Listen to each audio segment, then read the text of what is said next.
উপজেলা পরিষদের তৃতীয় ধাপের নির্বাচনের ভোট গ্রহণ চলছে। সকাল ৮টা থেকে একটানা ভোট গ্রহণ চলবে বিকেল ৪টা পর্যন্ত। তৃতীয় ধাপে ভোট হচ্ছে ৮৭টি উপজেলায়। ভোট কেন্দ্রে নেওয়া হয়েছে কড়া নিরাপত্তা ব্যবস্থা। যেকোনো ধরনের অপ্রীতিকর পরিস্থিতি এড়াতে নির্বাচনী এলাকায় মোতায়েন করা হয়েছে অতিরিক্ত আইন শৃঙ্খলা বাহিনী। ঘূর্ণিঝড় রিমালের কারণে স্থগিত করা হয়েছে ২২টি উপজেলার ভোট।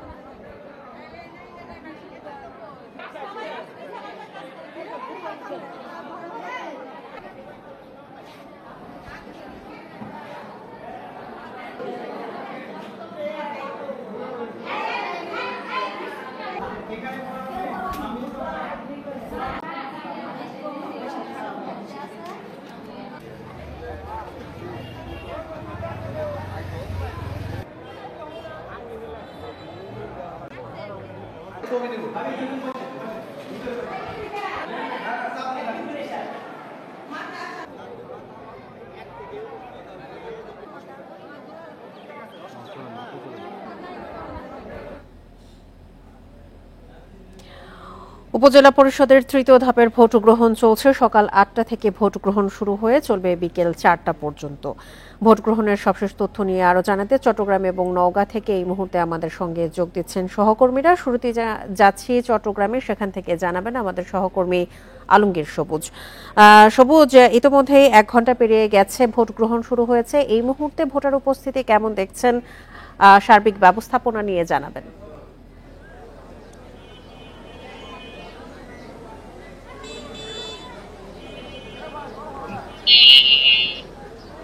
আজকে তৃতীয় ধাপে চট্টগ্রামের ৪টি উপজেলায় নির্বাচন অনুষ্ঠিত হচ্ছে, ইউপি নির্বাচন। এগুলি হচ্ছে বোয়ালখালী, চন্দনাইশ, পটিয়া এবং আনোয়ারায়। আমরা এই মুহূর্তে যে কেন্দ্রে আছি, এখানে দেখা যাচ্ছে আসলে ভোটারের আমরা সরব উপস্থিতি দেখেছি। বেশ কয়েকটা কেন্দ্র ঘুরে আমরা যেটা দেখেছি, এখানে ভোটারের সরব উপস্থিতি আপনি নিশ্চয় দেখছেন। এবং ভোটাররা আমাদের যেটা বলছেন, তারা উৎসব মুখর পরিবেশেই ভোট দিচ্ছেন। এবং এই সাম্প্রতিক সময়ে যে অনুষ্ঠিত হয়ে যাওয়া যে সমস্ত উপজেলার নির্বাচন আমরা পর্যবেক্ষণ করেছি, আমরা আজকে দেখছি সে একটু ব্যতিক্রম দেখছি। এখানে অন্যান্য সময়ের তুলনায় আমরা দেখেছি সাধারণত ভোট শুরু হওয়ার পরে ভোটার উপস্থিতি খুব বেশি থাকে না, কিন্তু আমরা এই যে কয়েকটা কেন্দ্র ঘুরেছি সকাল ৮টা থেকে, আমরা দেখেছি মোটামুটি ভোটার উপস্থিতি আমরা সরব উপস্থিতি দেখেছি। এবং কয়েকজন প্রার্থীর সাথে আমরা কথা বলেছি, তারাও বলছেন ভোটারের উপস্থিতি দেখে তারাও আসলে সন্তুষ্ট। এবং কয়েকজন প্রার্থী আমাদেরকে বলছেন এই ধরনের ভোটার উপস্থিতি যদি শেষ পর্যন্ত থাকে, তাহলে সার্বিকভাবে তারা সন্তোষ প্রকাশ করছেন। এবং এখন পর্যন্ত আমরা যেখানে আছি আনোয়ারা উপজেলা, এখানে কোথাও কোনো ধরনের গোলযোগের খবর পাইনি এবং মোটামুটি সুষ্ঠু এবং শান্তিপূর্ণ পরিবেশে ভোট গ্রহণ চলছে। এই কেন্দ্রে ভোটার আছে, আমি যেখানে আছি ৫,০৪৮ জন ভোটার এখানে মোট আছে। এবং প্রিসাইডিং কর্মকর্তা যিনি আছেন তিনি বলেছেন এই পর্যন্ত ভোট গ্রহণের পরিস্থিতি সন্তোষজনক বলে তিনি জানিয়েছেন। এবং তিনি বলছেন এই ধারা অব্যাহত থাকলে তিনি বলছেন দিন শেষে সেটা ৫০% বেশি দাঁড়াবে বলে তিনি আশা প্রকাশ করছেন। এবং আইনশৃঙ্খলা পরিস্থিতির কথা যদি বলি, আমরা দেখেছি মোটামুটি আইনশৃঙ্খলা পরিস্থিতি স্বাভাবিক আছে। এবং মোড়ে মোড়ে পুলিশ এবং বিজিবির টহল দেখেছি এবং র্যাবের উপস্থিতিও আমরা দেখেছি। মোটামুটি অন্যান্য যে সমস্ত এলাকা আছে, চন্দনাইশ, বোয়ালখালীতে আমরা খবর নিচ্ছি, সেখানে ভোট গ্রহণ শুরু হয়েছে যথাসময়ে এবং কোথাও কোনো ধরনের গোলযোগের খবর আমরা পাইনি। সবুজ, ইতোমধ্যে যারা ভোট দিয়েছেন তাদের মধ্য থেকে কেউ কি কোনো অভিযোগ করেছেন ভোট গ্রহণ প্রক্রিয়া সম্পর্কে?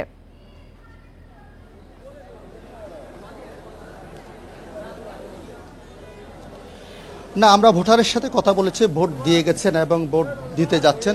কেউ আসলে কোনো ধরনের অভিযোগ করেননি। আমরা দেখেছি একজন বৃদ্ধা ভোটার, মানে বয়স ৮০ বছরের বেশি একজন চলে গেছেন, তার সাথে কথা বলেছিলাম। তিনিও সন্তোষ প্রকাশ করে বলেছেন ভোট দিতে তাদের কোনো অসুবিধা হয়নি। তবে এই কেন্দ্রে ভোট গ্রহণ প্রক্রিয়া শুরু হতে ৫ মিনিট দেরি হয়েছে বলে আমাদেরকে এখানকার যারা কর্মকর্তা আছে তারা জানিয়েছেন। কারণ তাদের টেকনিক্যাল কারণে তারা বলেছেন ভোট গ্রহণ শুরু করতে ৫টা মিনিট তাদের দেরি হয়েছে। অন্যদিকে ভোটাররা আসলে বলেছেন তারা স্বতঃস্ফূর্ত শক্তভাবে আছে এবং আপনি দেখছেন এখানে একজন প্রার্থীরা আসছেন এবং পুলিশ র্যাবের গাড়ি ঢুকছে। মোটামুটি এই কেন্দ্রটা আসলে ঝুঁকিপূর্ণ বলা হচ্ছে এবং আনোয়ারা কেন্দ্রে যে সমস্ত কেন্দ্র আছে সবগুলি কেন্দ্র ঝুঁকিপূর্ণ বলে আমাদেরকে নির্বাচন কমিশনের তরফ থেকে বলেছে। আপনি দেখছেন এখানে একজন ভাইস চেয়ারম্যান প্রার্থী কেন্দ্রে প্রবেশ করছেন এবং একটু আগে এখানে চেয়ারম্যান প্রার্থীরাও কেন্দ্র পরিদর্শন করেছেন। তারা বলেছেন তারা ভোটারের উপস্থিতিতে তারা সন্তোষ প্রকাশ করেছেন এবং এখন পর্যন্ত তারা কোথাও কোনো ধরনের গোলযোগের খবর পাননি বলে আমাদেরকে জানিয়েছেন। আপনি দেখছেন এখানে মোটামুটি আইনশৃঙ্খলা পরিস্থিতি স্বাভাবিক রাখার জন্য পুলিশের পাশাপাশি র্যাব এবং বিজিবির টহল অব্যাহত আছে এবং তারা আমাদেরকে বলেছেন তারা সক্রিয় আছে যাতে কোথাও কোনো ধরনের গোলযোগ না হয় সেজন্য তারা তৎপর আছে। সবুজ, আপনি আমাদের সঙ্গে থাকুন। এই মুহূর্তে আমরা যাচ্ছি নওগাঁয়, সেখান থেকে জানাবেন আমাদের সহকর্মী সাদিকুল ইসলাম। সাদিকুল, আমরা যেমনটি চট্টগ্রামের পরিস্থিতি নিয়ে শুনছিলাম সবুজের কাছ থেকে, আপনি যে কেন্দ্রে রয়েছেন সেখানে ভোটার উপস্থিতি কেমন দেখছেন, আইন শৃঙ্খলা পরিস্থিতি কেমন, কোনো অভিযোগ আছে কিনা ভোটারদের?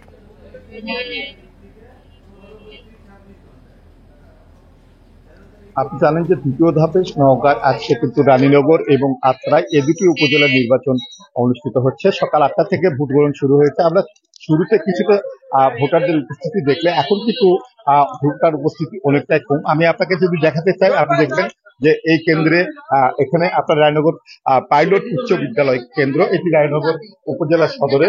এই কেন্দ্রে কিন্তু আমরা যেটি দেখেছি যে এখন কিন্তু বিচ্ছিন্নভাবে একজন করে ভোটাররা আসছেন এবং তারা কিন্তু ভোট প্রদান করছেন।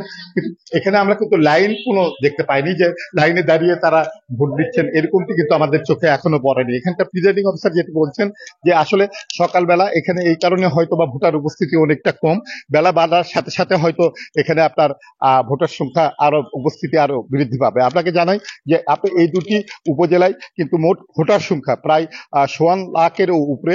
আর এখানে চেয়ারম্যান পদে রায়নগরে আপনার 9 জন এবং আত্রায়ে কিন্তু 8 জন প্রার্থী কিন্তু প্রতিদ্বন্দ্বিতা করছেন। প্রার্থীরা যেটি বলছেন যে শুরুতে তাদের কিন্তু ভোটের যে পরিস্থিতি সেটি কিন্তু স্বাভাবিক ছিল, কিন্তু দিন যত গিয়েছে তখন প্রতিদ্বন্দ্বী প্রার্থীদের মধ্যে তাদের কিন্তু একে অপরকে হুমকি প্রদান এবং নানা ধরনের অভিযোগ, পাল্টা অভিযোগ, এমনকি এখানে মারপিটের ঘটনাও ঘটেছে।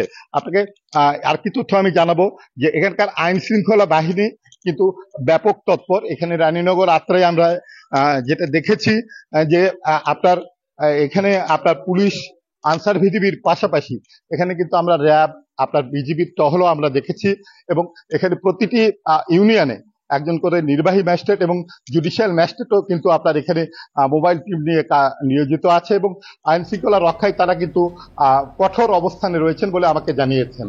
এই ছিল মোটামুটি আমার কাছে এখানকার নির্বাচন পরিস্থিতি। চট্টগ্রাম এবং নওগাঁ থেকে উপনির্বাচনের সবশেষ তথ্য নিয়ে জানাচ্ছিলেন আমাদের সহকর্মীরা।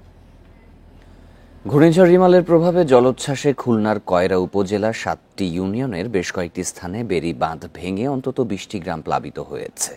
পানিবন্দী হাজারো মানুষ। তৈরি হয়েছে খাবার ও সুপেয় পানির সংকট। খুলনার কয়রা উপজেলার মহেশ্বরীপুর ইউনিয়নের তেঁতুলতলা গ্রাম এটি। ঘূর্ণিঝড় রিমালের তাণ্ডবে বেড়িবাঁধ ভেঙে প্লাবিত হয় গ্রামটি। পানি এখনো নামেনি। বাড়িঘর যে গরিব মানুষজন প্রতি বছর যদি এবার ভাঙে তাহলে বাড়িঘর তৈরি করা খুবই সমস্যা, যার কারণ হলো এই এলাকার আমরা বিশাল ক্ষতিগ্রস্ত হচ্ছে। বাঁধ হয়ে যাওয়ার পরে তারপরে পানি কল দিয়ে সুরে নদীতে নেমে যাবে, আর এই পানিটা হচ্ছে আপনার জোয়ারে এখন ভর্তিছে, ভাটায় আবার সরে যাবে। পানিবন্দী হয়ে চরম দুর্ভোগে গ্রামবাসী। সবচেয়ে বেশি বিপদে নারী ও শিশুরা। নেই পর্যাপ্ত খাবার, সুপেয় পানির সংকটও তীব্র। সব জায়গায় পানির বেশি লবণাক্ত পানি, তার জন্য আমরা মিষ্টি পানি পাই না, সেজন্য পানির কষ্ট। ওইখানে ঘরের অর্ধেক সন্নিকুর মাটি সব ধুয়ে বাড়িয়েছে, ঘরের ভিতরে থাকার কোনো আশ্বারা নেই। সেই সঙ্গে তৈরি হয়েছে গবাদি পশুর খাবারের সংকট। গবাদি পশু রাখার জায়গা পানিতে তলিয়ে যাওয়ায় বিপাকে মালিকেরা। গবাদি পশু তো এই যখন ভেঙে গেছে তখন ওর সব বুক সমান পানি উঠে গেছে, তারপর কি করি ছাগল আস্তে আস্তে বাইর করে নিয়ে গেছি। ভেঙে যাওয়ার পর থেকে পানি জমা গিয়ে বাচ্চা কাচ্চা নিয়ে খুব সমস্যা হচ্ছে, পানিরও সমস্যা, খাওয়া দাওয়ারও সমস্যা। আর এই পর্যন্ত কেউ বাঁধতে আসেনি এদিকে, আর কেউ দেখাশোনা করতেও আসেনি এখনো। কয়রা উপজেলায় ঘূর্ণিঝড় রিমালের প্রভাবে ভেসে গেছে শতাধিক চিংড়ির ঘের। স্থানীয়রা বলছেন দুর্বল হয়ে পড়ায় জোয়ারের সময় এখনো ভাঙছে বাঁধের কোনো কোনো অংশ। এক পাশে সুন্দরবন, আরেক পাশে জনবসতি। ঘূর্ণিঝড় রিমাল আসার পর থেকে এখানকার মানুষ পানিবন্দী। এখানে নেই পানি, রয়েছে খাবারের সংকট। গত 2 থেকে 3 দিন ধরে সরকারের পক্ষ থেকে বা জনপ্রতিনিধির পক্ষ থেকে কেউ আসেননি এখানে দেখাশোনা করতে। মোহাম্মদ ফারুক, ইন্ডিপেন্ডেন্ট নিউজ, কয়রা, খুলনা। ঘূর্ণিঝড় রিমালের তাণ্ডবে বাগেরহাটের পানগুছি ও বলেশ্বর নদীর বাঁধ ভেঙে প্লাবিত হয়েছে মোড়লগঞ্জ ও শরণখোলার বিস্তীর্ণ অঞ্চল। 3 দিনে ভেঙে যাওয়া বাঁধ সংস্কার না হওয়ায় এখনও লোকালয়ে পানিতে নিমজ্জিত। বাড়িঘর হারিয়ে খেয়ে না খেয়ে দিন যাপন করছেন এখানকার মানুষ। পানগুছি নদীর 410 কিলোমিটার বাঁধ ভেঙে 1.5 কিলোমিটারের বেশি বাঁধ উপচে প্লাবিত হয়েছে বাগেরহাটের মোড়লগঞ্জের বারৈখালী, বৈবনিয়া ও পঞ্চপুরন ইউনিয়নের অর্ধলক্ষাধিক মানুষ। ঘূর্ণিঝড় রিমাল আঘাতে 3 দিন পরেও বাঁধ সংস্কার শুরু হয়নি। এখনও জোয়ারের পানিতে ভাসছে বাড়িঘর, ক্ষেত খামার। আশ্রয় ও সহায় সম্বল হারিয়ে মানবেতর জীবনযাপন করছেন গ্রামবাসী। 17 বছর ভিতরে কোনো কাজ আমাদের এই এলাকায় হয়নি। আমাদের এই বাঁধ ভেঙে যাওয়ার পরে কোনো জিওব্যাগ বা কোনো পানি উন্নয়নের বোর্ড আসে না। আমরা এখন বর্তমানে আছি ঝুঁকিপূর্ণভাবে, কারণ এখানে পানি আসতেছে যাইতেছে। অন্যদিকে শরণখোলার বলেশ্বর নদীর বাঁধ ও রিংবাঁধ ভেঙে প্লাবিত হয়েছে রায়েন্দা ইউনিয়নের রাজুর গ্রাম ও শরণখোলা সদরের বেরিবাঁধের রিংবাঁধ এলাকা। মাঠ থেকে শুরু করে বাড়িঘর, রাস্তাঘাট প্লাবিত হয়ে পানিবন্দী হয়ে পড়েছেন প্রায় 5,000 মানুষ। এখানে জীবনযাপন এখন দুর্বিষহ। জোয়ারের পানি ঢোকে আমাকে রান্না বাড়া করার কোনো কাজে না। 2-3 দিন পরে তামাইতে অনাহারে। এখন পর্যন্ত এই পানি ওঠে জোয়ারে উঠতে আছে, তাই ঠিক করার মতো তো কায়দা এখন পর্যন্ত হয় নাই। জেলা প্রশাসন বলছে ক্ষতিগ্রস্তদের দেয়া হবে সহায়তা। এছাড়া বাঁধ সংস্কারে উদ্যোগ নেওয়া হচ্ছে।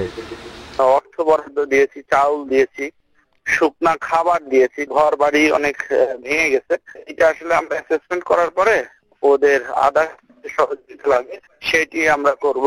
যত দ্রুত সম্ভব এই সকল বাঁধের মধ্যে দিয়ে যেন পানি না আসে সেই বিষয়ে আমরা মহাদেশের কথা বলে সেই ব্যবস্থা গ্রহণ করলাম। তবে শরণখোলা ও মোড়লগঞ্জে ক্ষতিগ্রস্ত মানুষের পরিসংখ্যান নেই স্থানীয় প্রশাসনের কাছে। গৃহস্থলীর পানি এখনো নামেনি। 3 দিন ধরে নেই বিদ্যুৎ সংযোগ। এর সাথে শুরু হয়েছে সুপেয় পানির সংকট সহ নানা সমস্যা। অভিজিৎ পাল, ইন্ডিপেন্ডেন্ট নিউজ, শরণখোলা। ঘূর্ণিঝড় রিমালের ক্ষয়ক্ষতি নিয়ে আরও জানাতে এবার পটুয়াখালী থেকে যোগ দিচ্ছেন সহকর্মী মোখলেসুর রহমান। মোখলেসুর, পটুয়াখালীর খেপুপাড়ায় প্রায় 100 কিলোমিটারের উপরের গতিতে ঘূর্ণিঝড়টি আঘাত হেনেছে। তো এখানে মৎস্য এবং কৃষিতে কি পরিমাণে ক্ষতি হয়েছে, ক্ষয়ক্ষতি নিরূপণ করা গেছে কি? জি, আপনি জানেন যে ঘূর্ণিঝড় রিমেলে পটুয়াখালী আপনার 8টি উপজেলায় ক্ষতিগ্রস্ত হয়েছে। তার মধ্যে বেশি ক্ষতিগ্রস্ত হয়েছে কলাপাড়া, দশমিনা, গলাচিপা এবং রাঙাবাড়ি। এই 4 উপজেলায় এত বেশি ক্ষতিগ্রস্ত মানুষ যা পরিমাপ করাও এখন পর্যন্ত সম্ভব হয়নি। জেলা প্রশাসন সূত্রে মূলত যেটা জানিয়েছে যে এখন পর্যন্ত তারা প্রাথমিকভাবে যে ক্ষয়ক্ষতির হিসাব নিরূপণ করেছেন তাতে প্রায় 30 কোটি টাকার মতো মাছ ভেসে গেছে। অবকাঠামোগত ক্ষয়ক্ষতি হয়েছে তাও 13-14 কোটি টাকার মতো। এছাড়া বিদ্যুৎ বিভাগে বিশেষ করে যেহেতু বিদ্যুৎ বিভাগে যেহেতু আপনার ক্ষয়ক্ষতি যেটা হয়েছে সেটা অনেক বেশি, কারণ হচ্ছে আমাদের এই জেলার ম্যাক্সিমাম হলো পল্লী বিদ্যুতের আওতাধীন। এই পল্লী বিদ্যুতের মূলত হাজার হাজার কিলোমিটার লাইন আছে। এই লাইনগুলো এখন পর্যন্ত তারা সচল করতে পারেনি এবং তারা নিরূপণও করতে পারেনি যে তাদের কি পরিমাণ ক্ষয়ক্ষতি হয়েছে। কারণ এইসব ক্ষয়ক্ষতি এড়ানোর জন্য আমাদের যে ধরনের বেড়িবাঁধের কথা ছিল সেই বেড়িবাঁধ তো নেই এবং এখনো জোয়ারের পানি প্রবেশ করতেছে এবং আকাশ মেঘলা, বৃষ্টি হওয়ার সম্ভাবনা আছে এবং এই পানি এখনো পরিপূর্ণভাবে নেমে যায়নি। আমাকে পানি উন্নয়ন বোর্ডের নির্বাহী প্রকৌশলী যেটা জানিয়েছেন যে তাৎক্ষণিকভাবে তারা বেড়িবাঁধের 14 থেকে 15টি পয়েন্ট নিরূপণ করতে পেরেছেন। তার মধ্যে 4-5টি পয়েন্ট তারা রিপেয়ার করতে পেরেছেন, বাকিগুলো কাজ চলমান আছে। এছাড়া এই কিছু পানি নামা শুরু করছে, যেসব এলাকায় আবার পানিবাহিত সমস্যাও তৈরি হচ্ছে। পটুয়াখালীর এই দুর্যোগপূর্ণ, আপনি জানেন যে পটুয়াখালীর এই দুর্যোগ প্রবণ এলাকা পরিদর্শনের জন্য মাননীয় প্রধানমন্ত্রী আগামীকালকে কলাপাড়ায় সফর করতেছেন। তার সফরকে ঘিরে মূলত এখানকার প্রশাসন এখন ঘূর্ণিঝড়ের ক্ষয়ক্ষতি নিরূপণের পাশাপাশি তার সফরকে সফল করার জন্য প্রস্তুতি নিচ্ছে। তো এই ছিল পটুয়াখালী থেকে আমার কাছে সব শেষ। পটুয়াখালী থেকে ঘূর্ণিঝড় রিমালের ক্ষয়ক্ষতির বিষয়ে জানাচ্ছিলেন সহকর্মী মোখলেসুর রহমান। তাণ্ডব চালিয়ে রিমাল বিদায় নিলেও উপকূলে রেখে গেছে ক্ষতচিহ্ন। ঘরবাড়ি ও সহায় সম্পদ হারিয়ে দিশেহারা বাসিন্দারা ঘুরে দাঁড়ানোর লড়াই কিভাবে শুরু করবেন তা নিয়ে আছে উদ্বেগ। এদিকে তীব্র বাতাস নয়, বেশি ক্ষতি হয়েছে দীর্ঘ সময় জুড়ে চলা বৃষ্টিতে। পটুয়াখালীর কলাপাড়ার দক্ষিণ গইয়াতলা গ্রামের বাসিন্দা মাজেদা বেগম। 5 ছেলের সবাই থাকেন আলাদা। স্বামী মারা গেছেন 20 বছর আগে। প্রতিবেশীদের অনুগ্রহে চলে সংসার। ঘূর্ণিঝড় রিমালের তাণ্ডবে বসতঘর হারিয়ে পড়েছেন বিপাকে। আমার কোনো আছে, আমি তো বাসায় না এখন বাসটায় আছি। ঠাই যাই ওই মানের ঘরে নামাজ পড়ি, মানের ঘরে যাইয়ে ঘরের মধ্যে কেমনে থাকুন, তার তো কোনো কায়দা দেখিনি। শুধু মাজেদা বেগমেরই নন, এ গ্রামের আরো অন্তত ঘরবাড়ি বিধ্বস্ত হয়েছে 500 জনের। গ্রামবাসী যেটি বলছেন, এই ঘরবাড়ি বিধ্বস্ত হওয়ার পাশাপাশি তাদের আরেকটি বড় দুঃখ রয়েছে আন্ধারমানিক নদীর তীর ঘেঁষায় বেড়িবাঁধটি। এ বেড়িবাঁধটি উপচিয়ে সোমবার পানি ঢুকেছে লোকালয়ে, যার কারণে নষ্ট হয়েছে ফসলের ক্ষেত। নীলগঞ্জ ইউনিয়নের গইয়াতলা, হাকিমপুর, মোস্তফাপুর সহ গ্রামের সংখ্যা অন্তত 40টি। চারপাশ ঘিরে আছে আন্ধারমানিক নদী। ঘূর্ণিঝড় রিমালের কারণে ক্ষতিগ্রস্ত হয়েছে বাঁধের অন্তত 3 কিলোমিটার এলাকা। স্থানীয়রা বলছেন এই ইউনিয়নের বাসিন্দা অন্তত 50,000। রিমালের হানায় কারো উড়ে গেছে ঘরের চালা, কেউ হারিয়েছেন ঘেরের মাছ, নষ্ট হয়েছে ক্ষেতের ফসল ও সবজি। সবজি ক্ষেতগুলো মনে করেন আড়ি রোপণ করছে, ওই জাহাজ দেশে বেড়া দেশে, এগুলো তো কিচ্ছু নাই, এগুলো সব শেষ। গ্রামবাসী বলছেন গতি কম থাকলেও ঝড়টি বেশিক্ষণ স্থায়ী হওয়ায় ক্ষয়ক্ষতি বেড়েছে। রিমালের তাণ্ডবের হাত থেকে রেহাই পায়নি এখানকার কোনো পরিবার। ঘরের তো ক্ষতি হয়েছে, গাছ গাছ পরিয়ে টরিয়ে ওই 2 ঘর দুয়ারে কারেন্টের এই ছুট্টে বুট্টে সব পরিয়ে চলে নিছে। ঝোড়ো বাতাস, ভারী বৃষ্টিতে বিধ্বস্ত পুরো এলাকা। মাথা গোজার ঠাই হারিয়ে দিশেহারা বেশিরভাগ পরিবার। থাকার তো মনে করেন জায়গা নাই, থাকার জন্য মনে করেন কিছুই করলে ভালো হইতো। কলাপাড়ার 12 ইউনিয়ন ও 2 পৌরসভায় দুর্গতের সংখ্যা 75,130 জন। পুরোপুরি বিধ্বস্ত 140টি বাড়ি আর আংশিক ক্ষতিগ্রস্ত 600-র উপরে। মারা গেছেন 1 জন। আল আমিন হোসেন, ইন্ডিপেন্ডেন্ট নিউজ, কলাপাড়া, পটুয়াখালী। ঘূর্ণিঝড় রিমালের আঘাতে সুন্দরবনে এখনো পর্যন্ত 39টি মৃত হরিণ উদ্ধার করা হয়েছে। ঝড়ে আহত 17টি হরিণকে চিকিৎসা দেওয়া হচ্ছে। এছাড়া ডুবে গেছে বনের মিঠা পানির পুকুর। ক্ষতিগ্রস্ত হয়েছে বন ফাঁড়ির জেটি, সড়ক ও বনকর্মীদের আবাসিক ঘর। বন বিভাগের দাবি, ঝড়ে অবকাঠামোর ক্ষতি 5 কোটি টাকারও বেশি। ঘূর্ণিঝড়ে আঘাতে বিপর্যস্ত হয় পূর্ব সুন্দরবনের দুবলার চর। এখানে প্রায় 100 কিলোমিটার বেগে ঝোড়ো বাতাস তছ নছ করে চারপাশ। ভেসে আসে বনের হরিণ।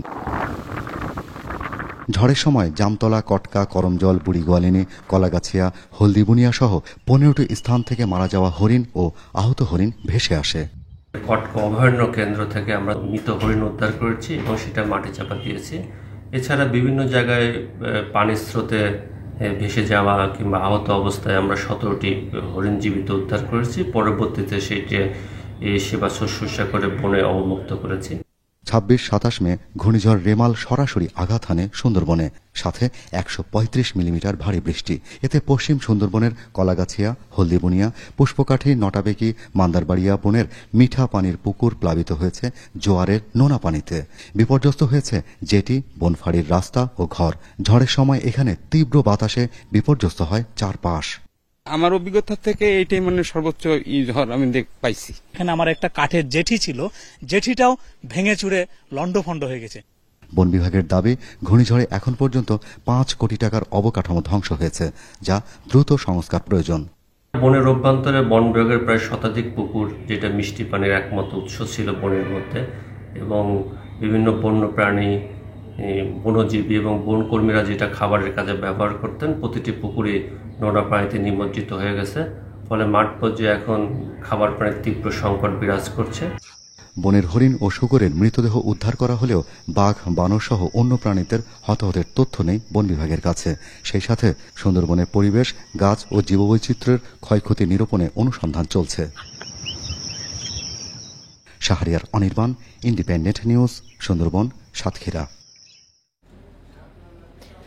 ঘূর্ণিঝড়ের পরে টানা বৃষ্টিতে স্থবির দেশের ভোগ্যপণ্যের সবচেয়ে বড় পাইকারি বাজার চট্টগ্রামের খাতুনগঞ্জ। ক্রেতাশূন্য বাজারে বেচা কেনা নেই বললেই চলে। এছাড়া দফায় দফায় বৃষ্টির পানিতে নষ্ট হচ্ছে গুদামে রাখা পণ্য। ঈদের আগে এমন পরিস্থিতিতে দিশেহারা ব্যবসায়ীরা। এ যেন এক অচেনা খাতুনগঞ্জ। কুলি মজুরের হাঁক ডাক নেই, নেই ক্রেতা বিক্রেতার ব্যস্ততা। ঝুম বৃষ্টিতে অলস সময় কাটছে আড়তদার, মোকাম মালিক এবং শ্রমিকদের। কিছু পণ্যবাহী গাড়ি আসলেও বৃষ্টির কারণে পণ্য উঠানামায় দুর্ভোগে পড়েছেন তারা। সবচেয়ে বেশি বিপাকে শ্রমিক ও বিভিন্ন পচনশীল পণ্যের ব্যবসায়ীরা। বেচা কিনা নাই, এই জন্য মানে আঙ্গ কোনো কামাই রুজি নাই, আঙ্গ মানে লইতে হইতে খাইতে কষ্ট। এই আজিয়া ধরো এই যে এক সপ্তাহ পর্যন্ত পুরা ধরো এই যে আমাকে একারে অসুবিধা। একদিকে বিক্রি নেই, অন্যদিকে বৃষ্টির পানিতে গেল 4 দিন ধরে সয়লাব পুরো এলাকা। গুদামে রাখা অনেক পণ্য নষ্ট হচ্ছে পানিতে। এতে আমদানি করা পণ্য যথাসময়ে বিক্রি করা নিয়ে উদ্বিগ্ন ব্যবসায়ীরা। কোরবানি ঈদের আগে এমন পরিস্থিতিতে দিশেহারা তারা। বৃষ্টির কারণে বেচা কিনা আগে গত 2 দিন আগে যে অবস্থা ছিল তার চেয়ে অনেক কমে গেছে, 50% কম। তারপর আপনার বৃষ্টির কারণে মোকাম থেকে মাল এখানে আসতেছে না, যার কারণে এখানে যেগুলো আছে গতকালের চেয়ে আজকে 2-3 টাকা বাড়তি আছে। মাল আসছে কম, একটা বিক্রি নাই নাই বললেই চলে। কয়েকদিন ধরে প্রযুক্ত অনেক খরচে, দোকান ভাড়া উঠতেছে, এক্সট্রা বিল, কারেন্ট বিল সবগুলো উঠতেছে, কোনোটা বন্ধ নাই।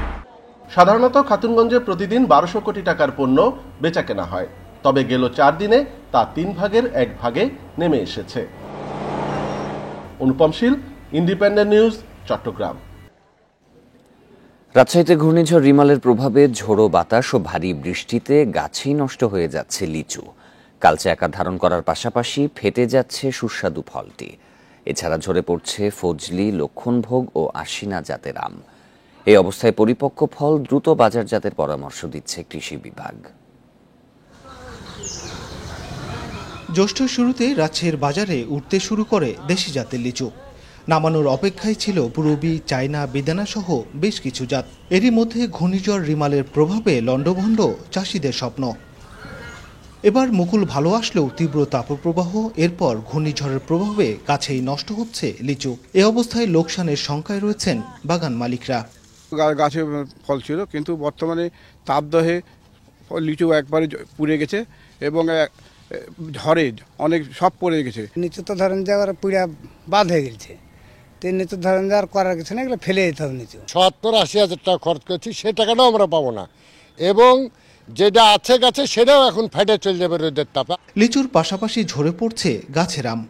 প্রাকৃতিক দুর্যোগে ক্ষতি এড়ানোর সুযোগ নেই উল্লেখ করে পরিপক্ক ফল দ্রুত বাজারজাতের পরামর্শ কৃষি বিভাগের। আমাদের কৃষকদের কাছে যে পরামর্শ হচ্ছে সেটা হলো যে আপনারা দ্রুত হারভেস্ট করবেন, হারভেস্ট করে বাজারে এটা বাজারজাত করতে হবে, এটা বিক্রি করা। তাছাড়া অন্যভাবে এটা রিকভারি, দাগটা কালো দাগ বা রিকভারি করা সম্ভব না।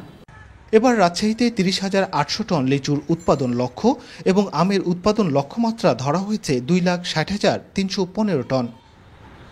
Mustafizur Rahman, independent news, Rajshahi. নরসিংদীতে মেহেরপাড়া ইউনিয়ন পরিষদের সাবেক চেয়ারম্যান ও ইউনিয়ন আওয়ামী লীগের সাধারণ সম্পাদক মাহবুবুল হাসানকে কুপিয়ে হত্যা করেছে দুর্বৃত্তরা। এ সময় আহত হয়েছেন আরও 2 জন। মঙ্গলবার রাত 12:15টার দিকে মেহেরপাড়া ইউনিয়নের ভগীরথপুর এলাকায় এই ঘটনা ঘটে। প্রত্যক্ষদর্শী ও নিহতের স্বজনরা জানান, রাতে ইউনিয়ন আওয়ামী লীগ কার্যালয় থেকে 8 থেকে 10 জন নেতাকর্মীকে সঙ্গে নিয়ে বাসায় ফিরছিলেন মাহবুবুল হাসান। পথে কয়েকজন অস্ত্রধারী দুর্বৃত্ত হামলা করে। এ সময় আহত হন 3 জন। তাদের উদ্ধার করে সদর হাসপাতালে নেওয়া হলে চিকিৎসক চেয়ারম্যান মাহবুবুল হাসানকে মৃত ঘোষণা করেন। আহত 2 জনকে ঢাকা মেডিকেলে পাঠানো হয়েছে।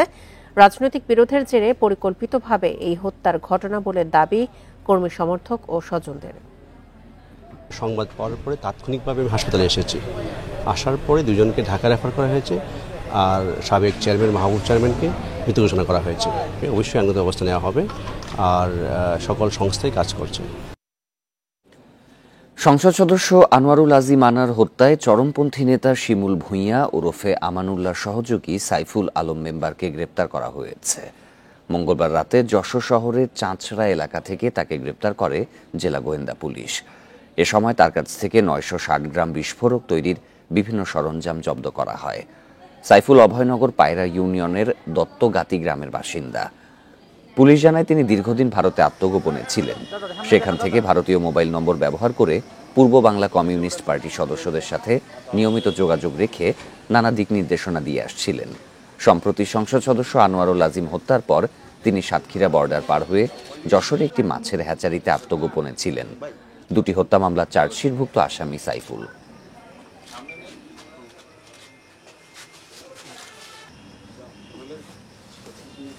$960 গ্রাম বোমা তৈরির যে সরঞ্জাম এগুলো সহ তাকে হাতে নাতে অ্যারেস্ট করি এবং সে একটি ঘরে সে ছিল, সেটা মাছের আড়তের ভিতরে একটা ঘর, সেখানে কিন্তু লুকায় ছিল 5 দিন যাবত। তো আমরা তাকে জিজ্ঞাসাবাদ করে কলকাতার নিউ টাউনের সঞ্জীবা গার্ডেনের 56 নম্বর ভবনের সেপটিক ট্যাঙ্ক থেকে মঙ্গলবার কিছু মাংস উদ্ধার করেছে ভারতের সিআইডি ও বাংলাদেশের ডিবি পুলিশ, যেগুলো ঝিনাইদহ 4 আসনের সংসদ সদস্য আনোয়ারুল আজিমের মরদেহের খণ্ডিত অংশ বলে ধারণা করছে পুলিশ, যা নিশ্চিত হওয়া যাবে ডিএনএ পরীক্ষার পর। ঝিনাইদহ 4 আসনের সংসদ সদস্য আনোয়ারুল আজিম আনার গত 12 মে ভারতে যান চিকিৎসার কথা বলে। 13 মে থেকেই তিনি নিখোঁজ। এরপর 22 মে খবর আসে কলকাতার নিউ টাউনের সঞ্জীবা গার্ডেনের একটি ফ্ল্যাটে খুন হন তিনি। ঘটনার পর নড়েচড়ে বসে কলকাতা ও ঢাকার গোয়েন্দা পুলিশ। যৌথ অভিযানে নামে দুই দেশের পুলিশ। অবশেষে নিখোঁজের 15 দিন পর ঘটনাস্থল সঞ্জীবা গার্ডেনের সেপটিক ট্যাঙ্ক থেকে উদ্ধার হলো কিছু মাংস। পুলিশের ধারণা এগুলো এমপি আজিমের মরদেহের অংশবিশেষ। প্রত্যক্ষদর্শী ও আবাসনের পরিচ্ছন্নতা কর্মী সিদ্ধেশ্বর মণ্ডল জানান, উদ্ধার করা মাংসগুলোর ওজন প্রায় 4 কেজি। ছোট ছোট পিস করে প্যানের মধ্যে দিয়ে ফ্ল্যাশ করিয়ে দিয়েছে। ফ্ল্যাশ করে সেই মাংসটা ফ্ল্যাশ থেকে পাইপের মধ্যে দিয়ে ম্যানুয়ালে সেফটি ট্যাঙ্কে গিয়ে জমা হয়। এর আগে মঙ্গলবার সকালে সঞ্জীবা গার্ডেনের সেপটিক ট্যাঙ্কে অভিযান চালানোর কথা জানান ডিবি প্রধান হারুনুর রশিদ। তাদেরকে রিকোয়েস্ট করার পরে তারা কিন্তু সেখানে এই সেফটি ট্যাঙ্কি সুয়ারেজ লাইনে তারা ফ্লাশ করে সেফটি ট্যাঙ্কি থেকে তারা সেখান থেকে বেশ কিছু মাংসের টুকরা তারা কিন্তু উদ্ধার করেছে এবং সাথে সাথে এই মাংসের টুকরাগুলি কিন্তু ফরেনসিকের জন্য কিন্তু রাখা আছে। এমপি আজিম হত্যার রহস্য উদ্ঘাটনে বাংলাদেশ ও ভারতে গ্রেপ্তার মোট 4 জনকে জিজ্ঞাসাবাদ করেছে দুই দেশের পুলিশ। তাদের দেয়া তথ্যে মরদেহ উদ্ধার অভিযানে নামে কলকাতার সিআইডি ও বাংলাদেশের DB police. Nahid Kamal, independent news, Dhaka. পুলিশের সাবেক মহাপরিদর্শক আইজিপি বেনজির আহমেদকে 6 জুন জিজ্ঞাসাবাদের জন্য তলব করেছে দুর্নীতি দমন কমিশন দুদক। এছাড়া 9 জুন তার স্ত্রী ও মেয়েকে তলব করেছে সংস্থাটি। এর আগে সাবেক আইজিপি বেনজির আহমেদ তার স্ত্রী ও মেয়ের নামে থাকা স্থাবর সম্পদ জব্দ করার আদেশ দেয় আদালত। একই সঙ্গে তাঁদের ব্যাংক হিসাব আটক করারও আদেশ দেয়া হয়। ঢাকা মহানগর আদালতে সিনিয়র স্পেশাল জজ মোহাম্মদ আশামস জগলুল হোসেন মঙ্গলবার এই আদেশ দেন। গত 22 এপ্রিল সংবাদ সম্মেলনে দুদকের সচিব খোরশেদা ইয়াসমিন জানান, বেনজির আহমেদের বিরুদ্ধে অবৈধ সম্পদ অর্জনের অভিযোগের বিষয়ে অনুসন্ধান শুরু হয়েছে। এরপর 23 এপ্রিল হাইকোর্ট এক আদেশে বেনজির আহমেদের বিরুদ্ধে আয় বহির্ভূত সম্পদ অর্জনের অভিযোগ অনুসন্ধানের অগ্রগতির বিষয়টি হলফনামা আকারে 2 মাস পর জানাতে দুদককে নির্দেশ দেন। বেনজির আহমেদ 2020 সালের 15 এপ্রিল থেকে 2022 সালের 30 সেপ্টেম্বর পর্যন্ত পুলিশের আইজিপি ছিলেন।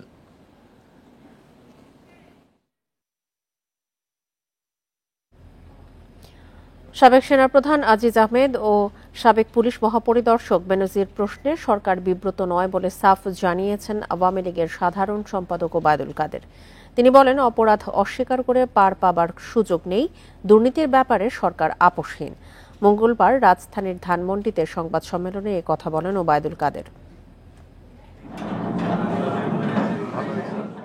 রাজধানীর ধানমন্ডিতে আওয়ামী লীগের সভাপতির রাজনৈতিক কার্যালয়ে সমসাময়িক বিভিন্ন প্রসঙ্গে কথা বলতে সংবাদ সম্মেলনে আসেন আওয়ামী লীগের সাধারণ সম্পাদক ওবায়দুল কাদের। দুর্নীতির বিচার প্রসঙ্গে এক প্রশ্নের জবাবে ওবায়দুল কাদের বলেন, সাবেক পুলিশ প্রধান বেনজির আহমেদের বিরুদ্ধে তদন্ত করার পূর্ণ স্বাধীনতা দিয়েছেন প্রধানমন্ত্রী। সাবেক সেনা প্রধানও যদি অপরাধী হন তাহলে তার বিষয়ে তদন্ত করতে দুদকের বাধা নেই।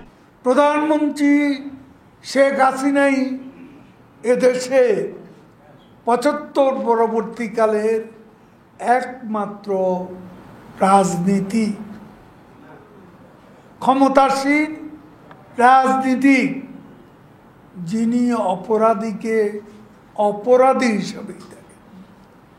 দলের লোক ক্ষমা নেই।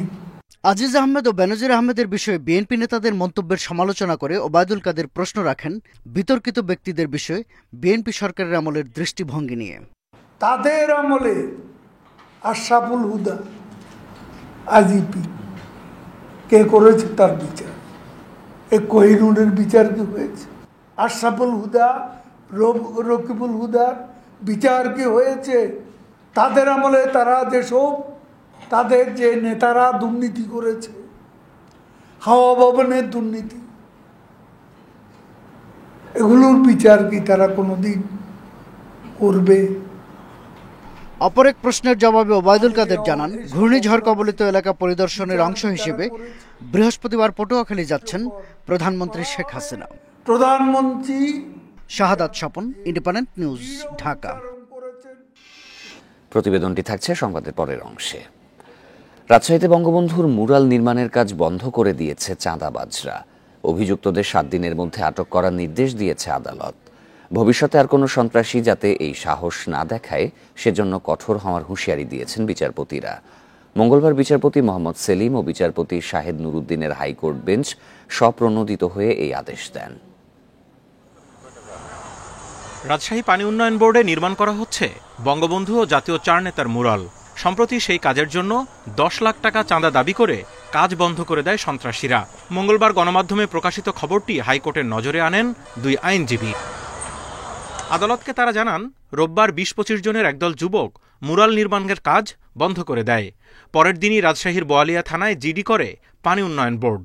শুনানি শেষে 7 দিনের মধ্যে চাঁদাবাজদের গ্রেপ্তার করতে আইজিপি ও রাজশাহী পুলিশ কমিশনারকে নির্দেশ দেয় আদালত। মুরাল নির্মাণে যে সকল সন্ত্রাসীগণ বাধা দিয়েছে, এই সকল অপরাধীদের বিরুদ্ধে কেন আইনানুগ ব্যবস্থা গ্রহণ করে উপযুক্ত শাস্তি প্রদান করা হবে না, এই মর্মে স্বপ্রণোদিত রুল জারি করেছেন এবং এর সঙ্গে 7 দিনের মধ্যে তাদের বিরুদ্ধে আইনানুগ ব্যবস্থা গ্রহণ করে মহামান্য হাইকোর্ট বিভাগের এই সংশ্লিষ্ট বেঞ্চে প্রতিবেদন দাখিল করার জন্য নির্দেশ দিয়েছেন। ভবিষ্যতে আর কেউ যাতে এমন সাহস না পান সেজন্য কঠোর হওয়ার আদেশ দিয়েছেন আদালত।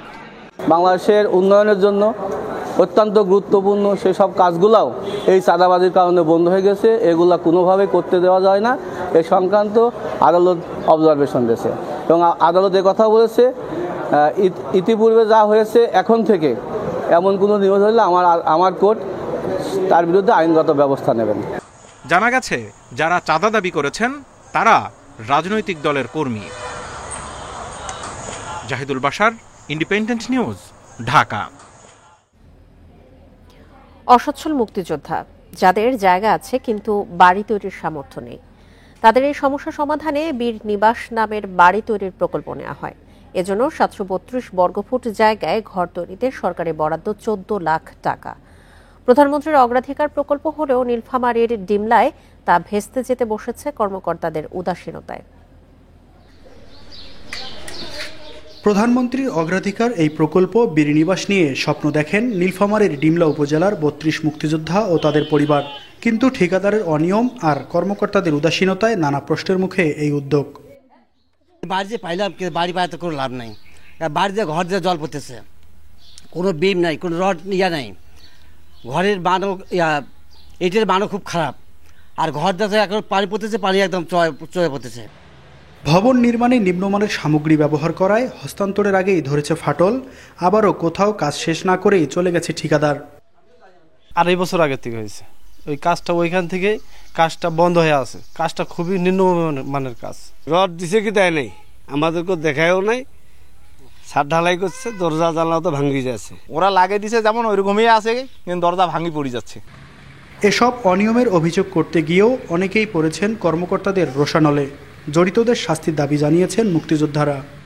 এর সাথে যারা জড়িত তাদেরকে আইনের আওতায় এনে তদন্ত করে দৃষ্টান্তমূলক ব্যবস্থা গ্রহণ করার জন্য সরকার নিকট জোর দাবি জানাচ্ছি। ঠিকাদারি প্রতিষ্ঠান বা প্রকল্প বাস্তবায়ন কর্মকর্তা কথা বলতে রাজি হননি। তবে এই প্রকল্পের সভাপতি উপজেলা নির্বাহী কর্মকর্তা জানিয়েছেন ভিন্ন কথা। যেগুলো এখনই অভিযোগ করা হচ্ছে সেগুলো আমরা ঠিকাদারের মাধ্যমে সংশোধন করে দিচ্ছি, আর যেগুলো আল্লাহ মাফ করুক ভবিষ্যতে আরও আসবে সেগুলো ঠিকাদার অবশ্যই সংশোধন করে ফাইনালি ঘরগুলো হস্তান্তর হবে।